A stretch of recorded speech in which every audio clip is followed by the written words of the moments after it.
So, Bismillahirrahmanirrahim. PS4 year, chemistry second semester, session 2019 से 23, course title mathematics second, code 200. तो ये lecture number 1 है हमारा. अब इसमें जो हमारे पास आउटलाइन के अंदर टॉपिक्स हैं, उनमें जो पहला टॉपिक हम डिस्कस करेंगे वो फंक्शन. तो फंक्शन ऑलरेडी आपने फर्स्ट सेमेस्टर में कुछ ना कुछ इसके बारे में आपको मालूमात होंगी, लेकिन यहाँ पे हम इसको मज़ीद जो है कुछ बेसिक कंसेप्ट इसका जो है वो रिवाइज कर लेंगे और इसकी कुछ डेफिनेशन जनरल फॉर्म में जो है इसको हम डिफाइन करेंगे. ठीक है जी. तो अब इसमें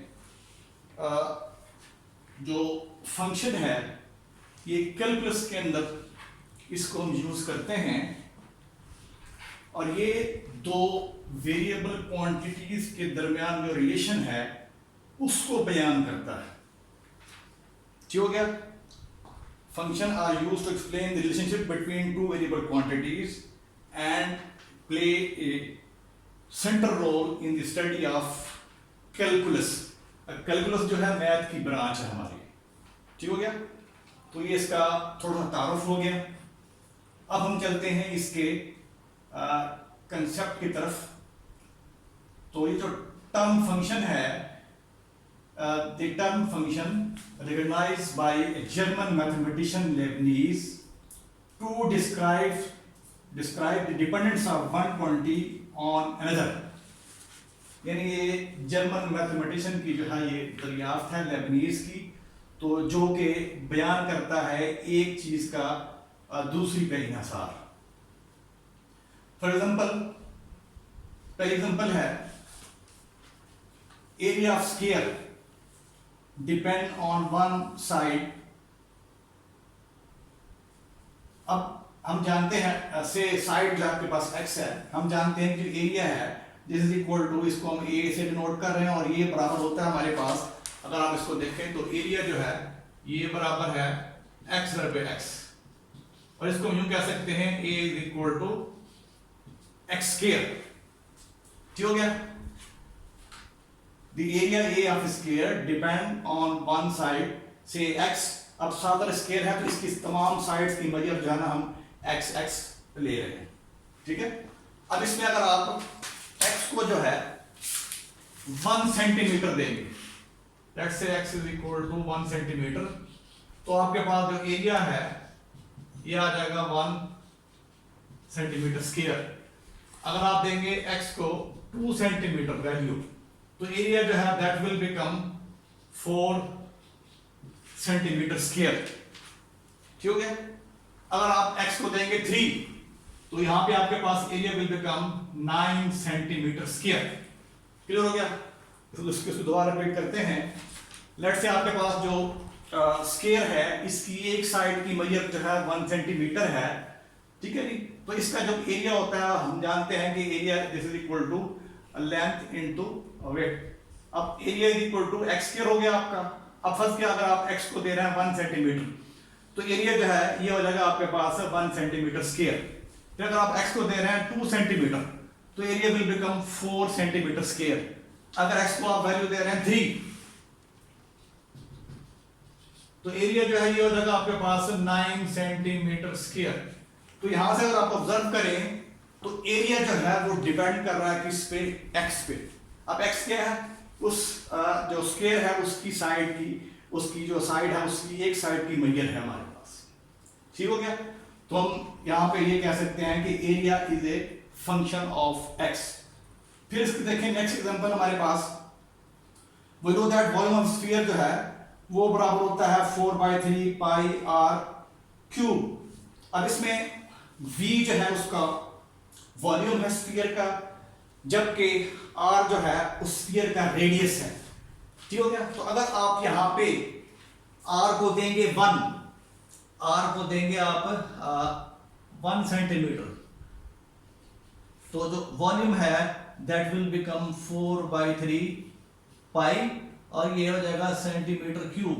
फिर अगर आप r को देंगे 2 तो वॉल्यूम जो है दैट विल बिकम 4/3 पाई, और यहाँ पे इनटू क्या हो जाएगा 8 हो जाएगा centimetre cube, and so on. So we see that इसमें वॉल्यूम जो है वो फंक्शन हुआ किसका, r का। ठीक है, जब हम r को एक वैल्यू दे रहे हैं तो हमारे पास वॉल्यूम ये आ रहा है, r को हमने 1 दिया तो वॉल्यूम क्या आ गया आपके पास, ये आ गया 4/3 पाई सेंटीमीटर क्यूब। फिर अगर आपको r को आप 2 दे रहे हैं तो ये बन जाएगा v is equal to 4/3 pi into 8 centimetre cube, centimetre cube हो गई, एंड सो ऑन। तो यहां हम कह सकते हैं कि हमारा जो v है, v is a function of r। जो वॉल्यूम है स्फीयर का वो फंक्शन है किसका, radius of A sphere. Clear हो गया ये। फिर देखें दोबारा मैं इसको एक्सप्लेन करता हूं। जो पहली एग्जांपल है, area a of square depend on one side से x by this formula is a equal to x square. कैसे आएगा हमारे पास, एरिया ऑफ स्क्वायर जो है this is equal to x into x, area is equal to x square. यहां पे हम कह रहे हैं कि we say that a is a function of x। a जो है वो x का फंक्शन है।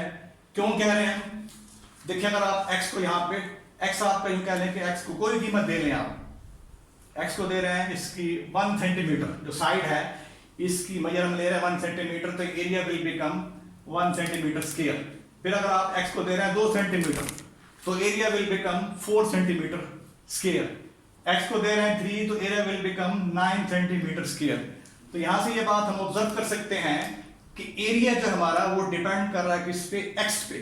x क्या है, वो ये जो स्क्वायर है इसकी एक साइड की मैयर है।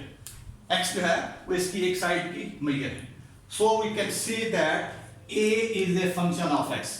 फिर दूसरी एग्जांपल पे आ जाएं, volume of sphere this is equal to, we know that is equal to 4/3 pi r cube. v जो है यहां हम यूज कर रहे हैं वॉल्यूम के लिए, r जो है स्फीयर का रेडियस है।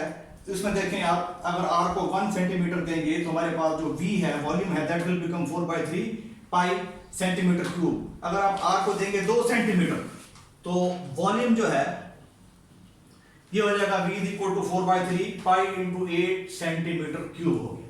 So we can say that v is a function of r। ये हम कहेंगे कि जो वॉल्यूम है वो हमारा डिपेंड कर रहा है किस पे, r पे।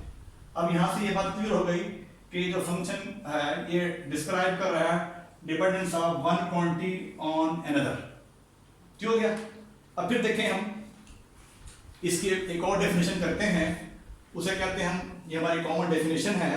वो क्या डेफिनेशन है, a function is a rule और correspondence relating two sets in such a way that each element in the first set correspond to one and only one element of the in the second set।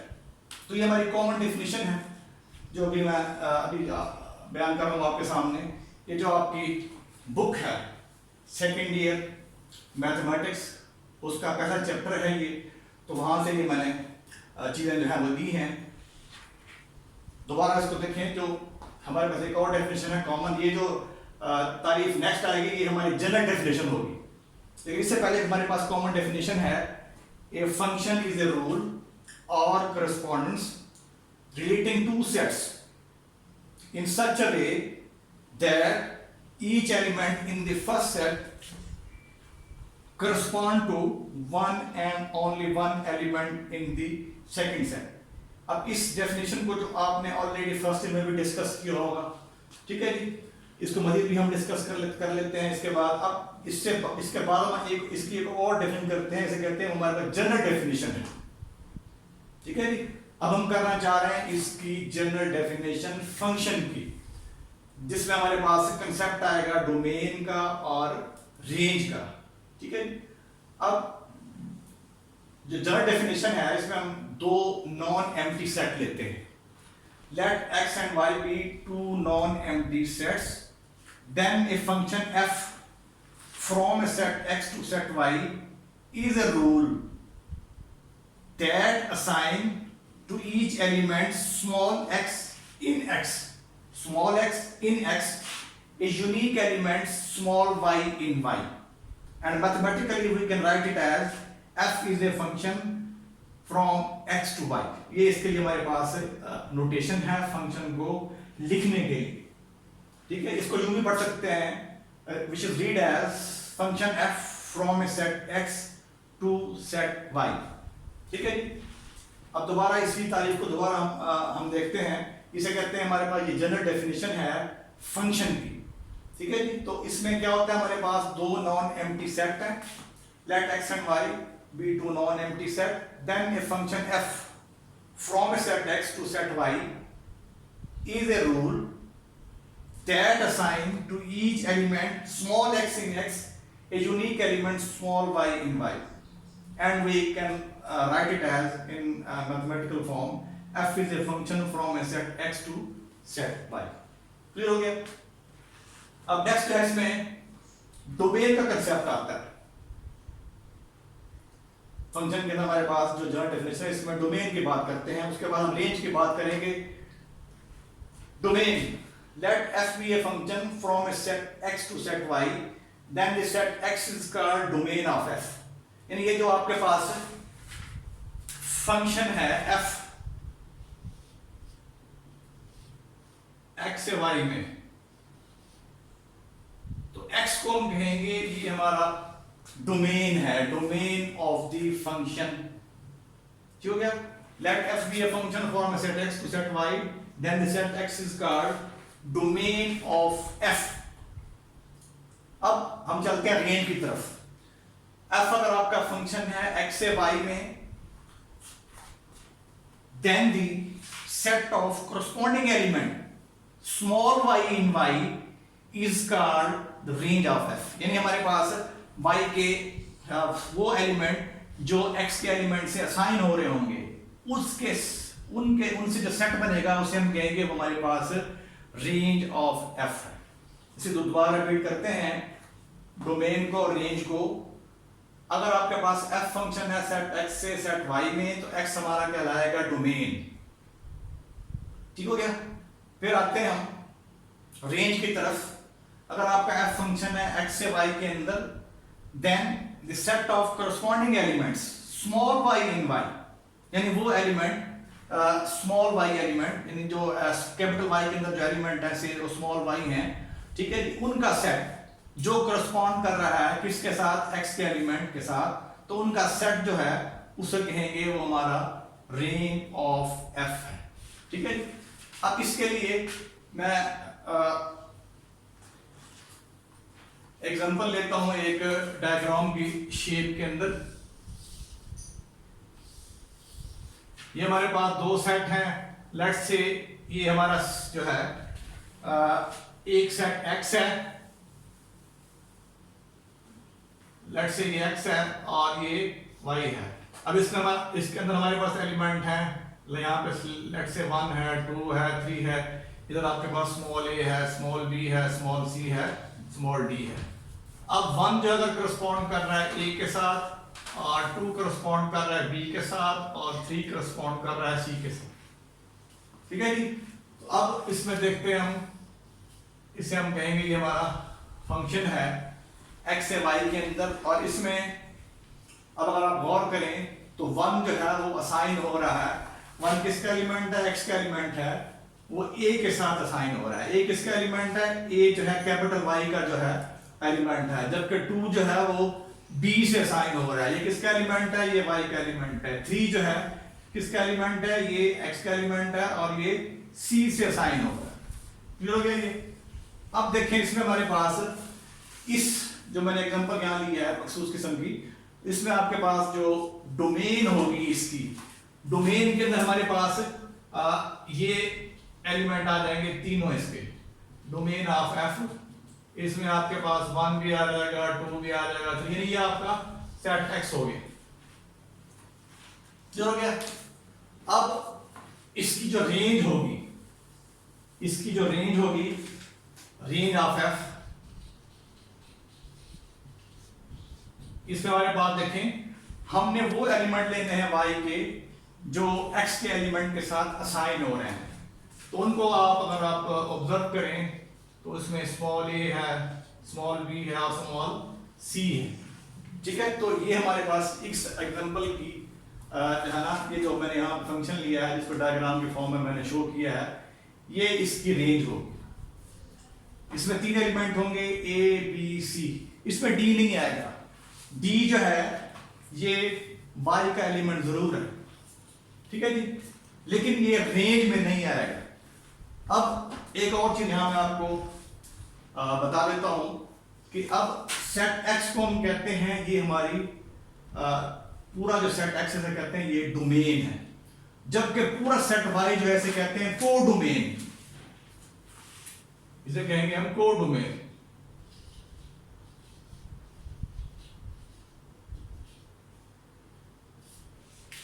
पूरे set y को कहेंगे ये codomain है, जबकि x को कहेंगे ये हमारा क्या है, domain of the function f हो गया, ठीक है जी। तो ये हमारे पास इसकी डेफिनेशन है। अब इसमें एक चीज और जो बड़ी अहम है, वो इसको हमने रिप्रेजेंट कैसे करना है, इसके लिए नोटेशन कौन सी इस्तेमाल करेंगे, ठीक है। तो ये जो है इसको हम जनरली रिप्रेजेंट कर सकते हैं। इसके लिए नोटेशन जो है, let's say y this is equal to f of x, और इसे यूं पढ़ेंगे y is a function of x, ठीक हो गया। ये हमारे पास नोटेशन है फंक्शन के लिए, फंक्शन को रिप्रेजेंट करने के लिए। अब यहाँ पे y जो है वो, ठीक है जी, डिपेंड कर रहा है किस पे, x पे। x हमारा कहलाएगा इंडिपेंडेंट और y कहलाएगा हमारा डिपेंडेंट। x को बोलेंगे, x जो है ये इंडिपेंडेंट वेरिएबल है, whereas y को कहेंगे ये हमारा जो है वो डिपेंडेंट वेरिएबल है। ये इसे यूं भी हम पढ़ सकते हैं, इसे यूं भी हम रीड कर सकते हैं कि y जो है this is function of x, y is a function of x, ठीक है। तो ये हमारे पास जो नोटेशन है, ये स्विस मैथमेटिशियन ऑलर ने जो है ये दी थी, ये सिंबॉलिक वे है to express y is a function of x। ये स्विस मैथमेटिशियन ऑलर ने ये इसकी नोटेशन दी है। अब ये जो टर्म है ये इसे हम यूं भी कह सकते हैं y is equal to f of x, यूं भी कह सकते हैं y is equal to f of x या y is a function of x। अब इसमें x जो हमारा इंडिपेंडेंट वेरिएबल है और जबकि y जो है ये हमारा कहलाएगा डिपेंडेंट वेरिएबल, क्लियर हो गया। फिर हम चलते हैं नेक्स्ट, इसमें x को बाद हम इनपुट भी कहते हैं, ठीक हो गया, और y को कहते हैं हम आउटपुट। जैसे अभी मैंने यहाँ पे एग्जांपल दी थी एरिया के लिए, तो एरिया अगर हमने 1 लिया है तो हमारे पास सॉरी जिसमें अगर हमने x1 लिया तो हमारे पास एरिया है कितना आया था, 1 सेंटीमीटर स्क्वायर, ठीक है। फिर अगर आपने x को लिया 2 तो ये कितना आया था, हमारे पास एरिया आया था 4 सेंटीमीटर स्क्वायर। तो इसमें जो x की कीमतें हैं, जो x को हम वैल्यू दे रहे हैं, तो वो हमारी कहलाएगी इनपुट, और आपके पास जो एरिया की वैल्यू आएगी वो कहलाएगी हमारी आउटपुट। क्लियर हो गया। अब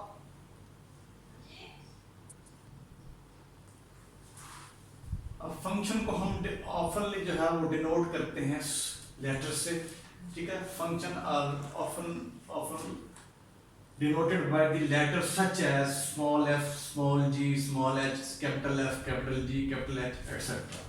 और इसके लिए जो हम नोटेशन जो ऑलरेडी बता चुका हूँ, ये यूज करेंगे y is equal to f of x, या y is a function of x, या value of f at x is equal to y, ठीक हो गया।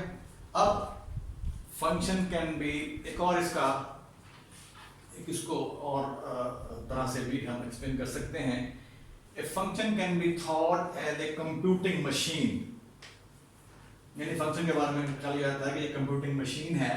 इसमें अगर आप इनपुट x देंगे तो फंक्शन उस पर ऑपरेट करेगा, और ऑपरेट करने के बाद आपको आउटपुट देगा, उसको हम कहेंगे f ऑफ x।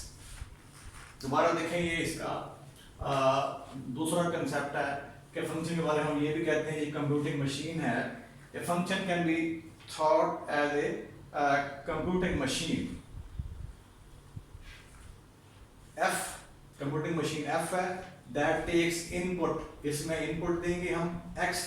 अब एफ एक्स को ऑपरेट करेगा और हमें क्या देगा, यानी मशीन जो है एफ एक्स को ऑपरेट करेगी और हमें क्या देगी आउटपुट, इसको हम कहेंगे हमारा एफ ऑफ एक्स है। ठीक है, f of x is called the value of f at x और image of x under f. Value of f at x और image of x under f, इसको हम नाम देंगे।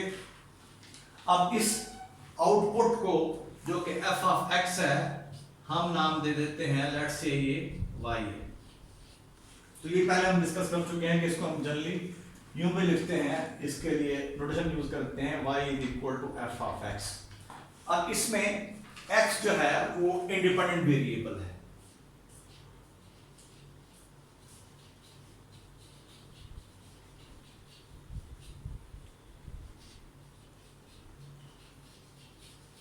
जबकि y जो है ये कहलाएगा डिपेंडेंट वेरिएबल।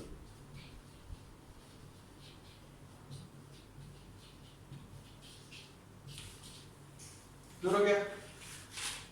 x को कहेंगे, x हमारा जो है इंडिपेंडेंट वेरिएबल है और y जो है ये कहलाएगा हमारा डिपेंडेंट वेरिएबल।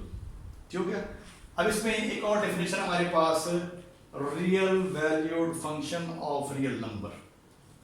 ऐसा फंक्शन जिसके अंदर हमारे पास जो रेंज ऑफ फंक्शन आए उसका ताल्लुक रियल नंबर से हो, तो उसे हम कहते हैं वो हमारा वो कहलाएगा हमारा real valued function of real number, या उसको हम सिंपली कहेंगे वो हमारा रियल वैल्यूड फंक्शन है। अब इस चैप्टर में ये जो हमने चैप्टर स्टार्ट किया हुआ है, ये आपकी सेकेंड ईयर की जो बुक है उसका फर्स्ट चैप्टर है, वहां से मैं आज फंक्शन का टॉपिक आपको पढ़ा रहा हूँ। ठीक है, तो इस चैप्टर के अंदर जो भी हम यूज करेंगे फंक्शन के बारे में, तो इसमें जितने फंक्शन होंगे वो सारे रियल वैल्यूड फंक्शन होंगे, यानी ऐसा फंक्शन जिसकी रेंज जो है उसका ताल्लुक सेट ऑफ रियल नंबर से हो, या उसकी जो आउटपुट है, ठीक है, उसका ताल्लुक रियल नंबर से हो, तो उस फंक्शन को कहेंगे कि वो हमारा फंक्शन जो है रियल वैल्यूड फंक्शन है, या कहेंगे real valued function of real numbers है। अब इसमें देखें, इसमें ये पहली एग्जांपल है हमारे पास, एफ ऑफ एक्स हमें गिवन है, f of x this is equal to x cube minus 2x square plus 4x minus 1। कह रहा फाइंड द वैल्यू ऑफ, यहाँ पे फर्स्ट आपने वैल्यू मालूम करनी है f ऑफ 0 के लिए, सेकंड आपने मालूम करना है यहाँ पे f ऑफ 1, फिर थर्ड मालूम करेंगे आप f ऑफ माइनस 2, फिर आप फोर्थ मालूम करेंगे इसके अंदर f ऑफ 1 प्लस x। ठीक है जी, अब इससे मुराद ये है कि आपको फंक्शन गिवन है, आप जब इसके अंदर x को 0 लेंगे, इनपुट 0 लेंगे, तो आपके पास वो इसकी जो है रेंज क्या बनेगी वो बतानी है हमने, जब x आपका 0 हो जाएगा। सेकंड पार्ट में f ऑफ 1, यानी हमने इस फंक्शन की वैल्यू मालूम करनी है जब x आपका 1 हो। थर्ड में इस फंक्शन की वैल्यू मालूम करनी है जब आपका x जो है -2 के बराबर हो। और फोर्थ पार्ट के अंदर ये हमने फंक्शन की वैल्यू मालूम करनी है जब आपका x जो है वो बराबर हो 1 प्लस x के। तो देखें तो कैसे करेंगे। अब इसमें देखें पहला पार्ट तो क्वाइट सिंपल है, इसमें आप जहां पे x है इसमें आप x को 0 पुट कर दें इसके अंदर, गिवन फंक्शन के अंदर, तो ये बचे, ये हो जाएगा आपके पास 0 0 प्लस 0 और -1। सो आपके पास इस फंक्शन की value at x is equal to 0 ये आ जाएगी -1। ठीक हो गया। तो आपके पास जो यानी जब आपने इनपुट जो है 0 दिया है तो आपको आउटपुट जो है इस फंक्शन की -1 मिलेगी। फिर देखें f(1), इसमें आप x को 1 पुट करेंगे तो f(1), तो ये हो जाएगा हमारे पास 1 का क्यूब फिर 2 इंटू 1 का स्केयर प्लस 4 इंटू 1 और -1। अब 1 क्यूब 1 ही रहेगा हमारे पास, और ये 1 का स्केयर 1 -2 हो गया, और प्लस 4 -1। तो ये आपके पास अल्टीमेटली जवाब जो है इसका ये आ जाएगा 2। जब इसको सिंप्लीफाई करेंगे तो हम यूं कह सकते हैं हमारे पास इस फंक्शन f की value at x is equal to 1 जो है वो 2 आएगी। इसी तरह आप इसका थर्ड पार्ट देखें, और ये जो फोर्थ पार्ट है इसमें क्या करना है आपने, फोर्थ पार्ट के अंदर आपने जहां पे x है उसको आप रिप्लेस कर देंगे 1 प्लस x के साथ। तो ये आ जाएगा आपके पास f(1 + x) this is equal to, ये हो जाएगा 1 प्लस x का क्यूब हो गया -2 1 प्लस x इसका स्केयर हो गया प्लस 4 इंटू 1 प्लस x -1। अब इसको आप सिंप्लीफाई कर लेंगे। सिंप्लीफाई करने के बाद आपके पास जो आंसर आएगा that will become x³ plus x square plus 3x plus 2। ये आ जाएगा हमारे पास। ठीक हो गया। अब इसी का एक और पार्ट है इसी के साथ कि हमने फंक्शन की वैल्यू मालूम करनी है जब x आपका 1/x हो। तो ये भी सीधा करना है आपने। तो इसमें जहां भी आपके पास x आ रहा है वहां पुट कर दें x को 1/x के बराबर पुट कर देंगे, और फिर इसको सिंप्लीफाई कर लेंगे तो हमारे पास ये वैल्यू ऑफ द फंक्शन आ जाएगी at x is equal to 1/x।